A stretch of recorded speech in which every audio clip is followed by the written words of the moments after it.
absolutely most important thing is to be honest with why are you going to the gym. Yeah. They don't know if they want to do bouldering or rope climbing, and but they do want to get better.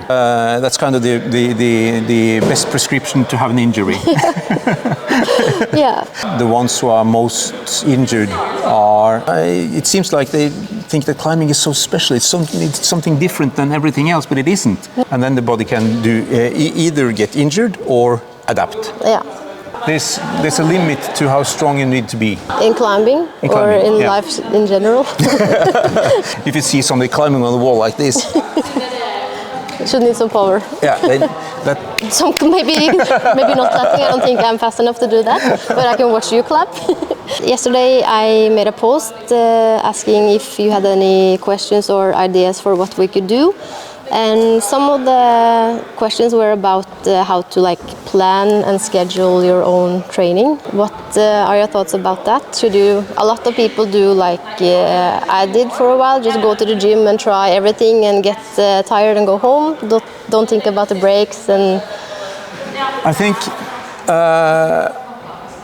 first of all, I think the absolutely most important thing is to be honest with why are you going to the gym. Yeah. What do you want with it? I think a lot of people are not honest with themselves in terms of thinking about and knowing what they want with the time they spend in the gym. From research, we know that the ones who are most injured are those who operate in between French 6B plus and 7B. Yeah. And train without a plan and want to get better at climbing. They don't know if they want to do bouldering or rope climbing, and but they do want to get better. Yeah, so they go and they do maybe a little bit of rope climbing, and then they go bouldering and some hang-ups and just this mix sessions every time. Yeah, and that's kind of the best prescription to have an injury. Yeah. Because it's I think if more people were able to see climbing as running or weightlifting, it would be easier to understand what you are actually doing. Yeah. But a lot of people, it seems like they think that climbing is so special. It's something different than everything else, but it isn't. No. So if you, like you say, you go to the gym. You do a lot of boulders, get tired, and go home. That would be like going to the track, doing a couple of laps, getting tired, go home. Yeah. And then do the same every time. Nobody does that if you want to get good at running. You don't. You do some strength training, you do some stretching, you do some jump and track, you do some short sprints, you do some longer intervals. Yeah. That's how we get better at running. So why on earth do people think that they get better at climbing just by going to the gym and do the same thing every time? Yeah, yeah. It makes no sense. But the first thing you have to do is to be honest with yourself. Do I really want to do this properly, or do I just want to use it as a playground? Yeah, and to be kind of in shape and have fun. Yeah. And that's all right too, I guess. But for many people, they want to get better and improve. Yeah. At least that's what I experience with the people I climb with. Yeah, absolutely. And that's why you need to have some kind of a plan, some kind of idea. What do I want to get better at? And the first thing you need to do is kind of make an analysis and see what are my strengths, what are my weaknesses, and then try to get rid of some of the weaknesses while still staying strong at what you're strong at. Yeah. But when you start to look into it, it feels maybe a little bit more complicated, but it really isn't actually. But how can you know what your strengths and weaknesses are? Is it that, for me, I normally just go to the overhanging walls because I like those kind of moves? Is that then my strength? Probably. And slab, I hate them, so I never go there, so that's my weaknesses? Or do you need somebody to watch you and say... No, as a starter, I would say that's enough. That's enough. Okay. Then you should do... Look at what you like. Look at what you like and look at what you enjoy doing, and that's, for a lot of reasons, that's enough. Yeah. You don't have to overcomplicate it. I think a lot of people who take contact and they say, what's the best I can do for getting finger strength? Should I use the 16 millimeter edge or 14 millimeter edge, or should I do 7 seconds lift and 3 seconds rest, or 10 seconds left and 5 seconds rest, or it really doesn't matter. No. Unless you're going to be an Olympian, it doesn't matter at all. No. Just do something that... Keep it simple. Yeah. And make it easy. Yeah. It's a lot more important to the diversity is more important than the specificity for most people. Yeah. And if you're hanging like this, or if you're crimping, or open hand, chisel or whatever, it actually doesn't matter so much. The most important in that is to have a plan for a longer period, and be consistent about showing up on training and keep doing it. Yeah. How can you say a plan like that could look like if you try to sum it up fast or easy? Because you have to like periodicize for weeks, month, year. But like for normal climbers, that's kind of if you know the basic physiology, it's really easy actually, because a physiological change in the body takes approximately 6 weeks from you start training until you can see or test that you have the body has made some changes. Made adaptations. So for instance, I have never hang on those edges, so if I started to do hanging on like 8 millimeters, it would take 6 weeks before my body was used to that kind of force. Before your body starts to make the adaptations, the physiological adaptations to the load you're giving your body. So and that's all forms of new movements or exercises. But the body doesn't understand the movement. No. The body doesn't care about movement. The body only cares about if it's based on strength, or power, or endurance. That's the 3 things your body knows about. Because it's really that simple that if based on how you train, you either get adaptations in strength, or power, or endurance. And if you train like most people do, like you say, you go to the gym, you do everything, and then you get tired and go home.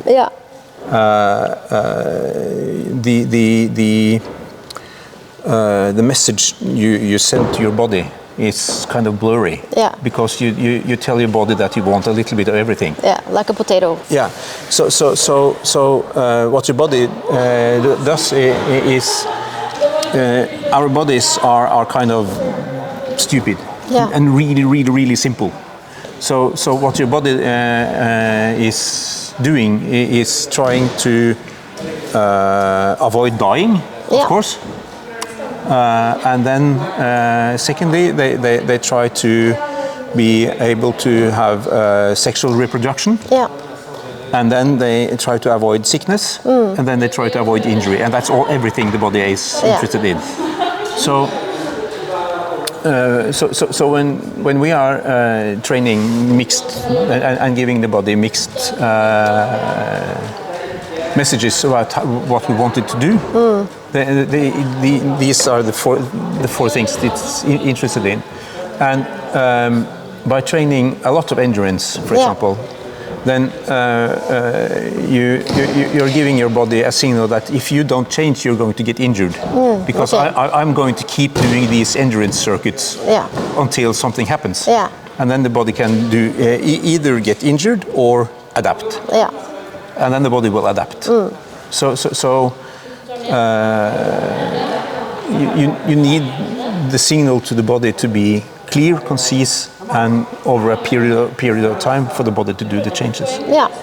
Let me give an example. If you do biceps curls, that's Yeah, it's a common exercise. If you do biceps curls with 100 kilos, Yeah.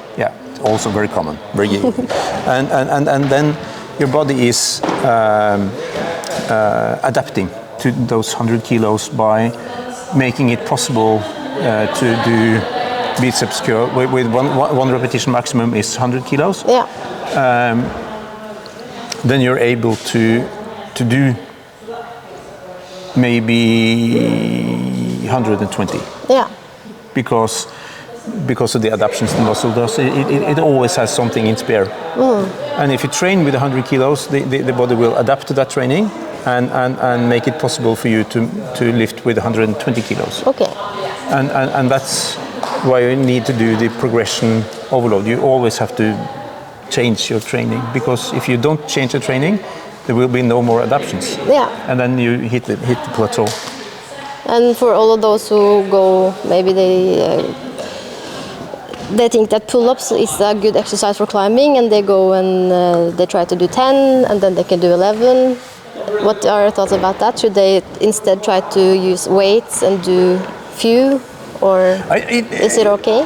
It depends on what's the goal, what's your level, and what do you want to do, because there's a limit to how strong you need to be. In climbing, or in life in general? No. In climbing, there's for route climbing, doing French 8A, you need maybe to be able to do 10 pull-ups, maybe. Okay, without any extra weights, or yeah, that should be enough. And then when you can do that, you shouldn't try to do 20 or 30. You should try to add weight. Or it's always good to be able to do more, but it's not necessary. Okay. But it's always fun to do like 30. So it's more about what do you need? Who am I? Where am I going to climb? What do I need to do to be able to climb what I want to climb? Yeah, I think a lot of people that watch this channel are like, they want to be better at dynamic movements and power.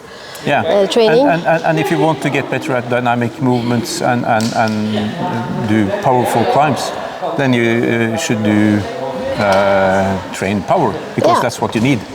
And if you want to train power, you have to. That's the difference between power and strength. That's kind of an important thing to be aware of, because strength is the ability to move something very heavy, and it can take all the time in the world to move it, as long as you're able to move it. While power is the ability to take something and move it fast. And in climbing, we are using our bodies. And it's somebody with a rucksack and lots of gear and stuff, but still it's just our bodies. So then it makes no sense to be strong enough to do a one-arm pull-up if you want to do powerful movements. No. Because a one-arm pull-up, it's like, and it's like this, and nobody's climbing like that. No. You can't climb. That's called statical movement. If you see somebody climbing on the wall like this, should need some power. So that's why there's a limit for how strong it's useful to be. But you can. If you want to develop power, you have to do it fast. You have to be explosive. You have to do explosive training, jumping, campus boarding, fast pull-ups. But the thing is that most you're not able to do many repetitions, and I think that's where a lot of people is failing the power training. They don't stop when they're supposed to stop. They just keep on going. Yeah, because if you do real power training, it's very, very rare that you can do more than 4 repetitions. With your own body weight or whatever extension weight. And because it's supposed to be as fast as humanly possible. And if you're using a timer or you have a friend to watch you, or for most of us, we have to just be mindful about what to do and feel when you're not doing it fast enough. So for explosive pull-ups, for example, you could see if you need to add weight or use rubber band to gain to be able to do it faster. You can just try doing pull-ups with clapping. Yeah. If you're not able to clap, you're too slow. Yeah, that's true. It's super easy. Yeah. So I hope that during our session today we could maybe explore some of the... Do some clapping. Maybe not clapping. I don't think I'm fast enough to do that, but I can watch you clap. But explore some of the training that you can do to gain more power in the wall, maybe. Yeah, definitely. I got super motivated to use the tips from the talk with Gudmund to plan my future climbing sessions, and I am really excited to see if it pays off in the climbing wall as well. I hope that you also got some new tips by watching this video, and please share your experience with training plans for climbing. Are you focused on this, or do you just go to the gym without really having a plan? I'm super curious to find out how you are training right now. So let's end this episode with some of the most important keywords that we learned today. First, you have to be honest with yourself about how you want to spend the time at the gym. Are you there to train seriously, wanting to get better? Or are your motivation just to have fun and kind of stay in shape? 2. The climbers that are most likely to get injured are the ones that climb between grades 7B and 6B, and that also don't have a plan for the session. They often do those mixed sessions with a little bit of everything, and they often have the same intensity in every climbing session that they have. 3. Find your strength and weaknesses and work specifically on your weaknesses, but without damaging your strength, of course. 4. It takes 6 weeks for the body to adapt to new training and new skills. And at last, number 5, if you want to be a more powerful climber, you have to train specific for this, with sessions that really just focus on power and fast movements. Don't hesitate to write to Gudmund if you are interested in getting help with your own training planning. Either if it's sports climbing, bouldering, or power that you want to improve, he can help you. So thank you everybody for watching today's video. I will be back with another one in short time. Bye!